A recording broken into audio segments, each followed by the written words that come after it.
গ্রাম বাংলায় মা ঠাকুমাদের একটি জনপ্রিয় রেসিপি তোমাদের সাথে আজকে শেয়ার করব।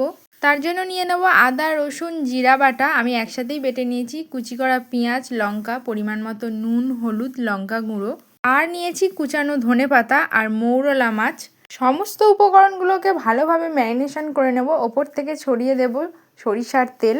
সব শেষে দিতে হবে হাতের কষে যতটা জল ধরে 1 কোষ মতো জল। এই পদটি যদি উনুনে রান্না করা হয় তাহলে খুবই ভালো হয়। তো এখানে প্রথমে আগুন তৈরি করে নেওয়া হয়েছে।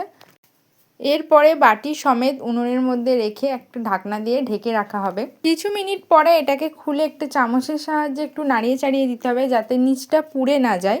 আবারও ঢাকা দিয়ে বেশ কিছুক্ষণ ওয়েট করতে হবে আর তারপরে এটা হয়ে যাবে। এই রেসিপিটিকে আমরা বলি মৌরলা মাছের বাটি চচ্চড়ি। তোমাদের ওখানে কী নামে পরিচিত? খুবই কম সময়ের দারুণ একটি রেসিপি। অবশ্যই গরম ভাতে এটি ট্রাই করো, অতুলনীয়, ফাটাফাটি লাগবে।